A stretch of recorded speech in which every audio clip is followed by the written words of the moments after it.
Hi, I'm Mark Mitchkay. I'm an equipment coordinator and volunteer with Adaptive Sports Partners of the North Country.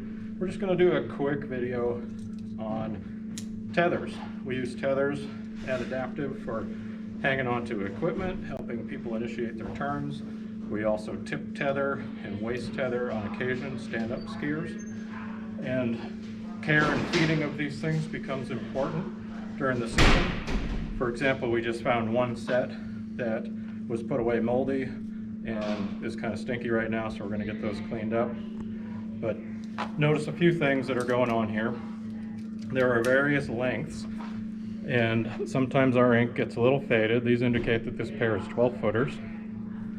We have them up to 14 feet. We have them as short as 7 or 8 feet, and I'll tell you right now, those are not as desirable, not as useful. There's reasons for the different lengths based on who you're skiing with, how aggressive they are, how skilled you are. You'll notice that at the instructor end, there's some very small loops. These things are small for a reason, so that you cannot get your fist through this.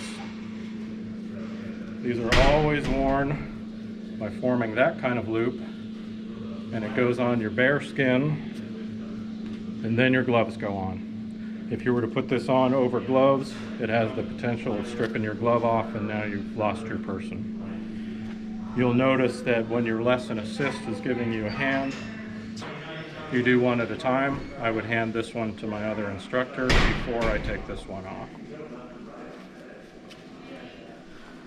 And then typically we'll wrap and we'll unwrap as we're gaining or closing distance on our participant.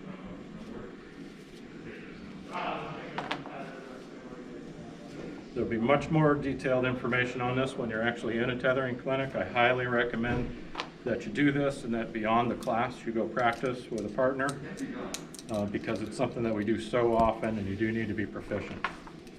Putting these away, we'll daisy chain. Those of you that do any kind of rock climbing or other high angle rescue or anything will know about daisy chaining. It's pretty much a 50-50 shot of getting this right or not. I always start from the carabiner end and I end up at the tag end. I'm just going to pinch thumb and forefinger here. I'm going to come around and I'm going to pull some of both through, snug it up a little bit, close the hole up to snug that. Then I'm going to reach through and pull some more, and so on.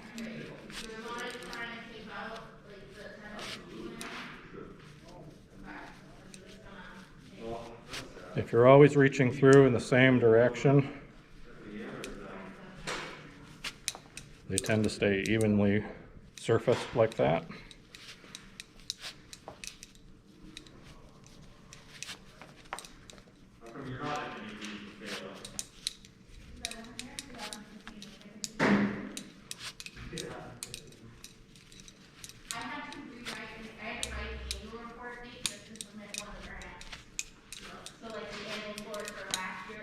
And then you finish just by running a carabiner through.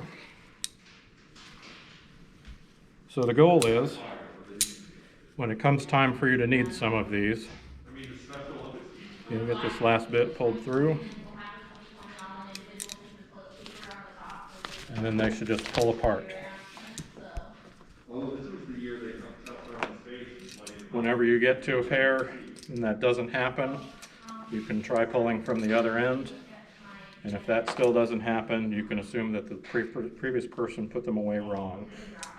And that's all I have to say about tethers for now. Thanks for watching.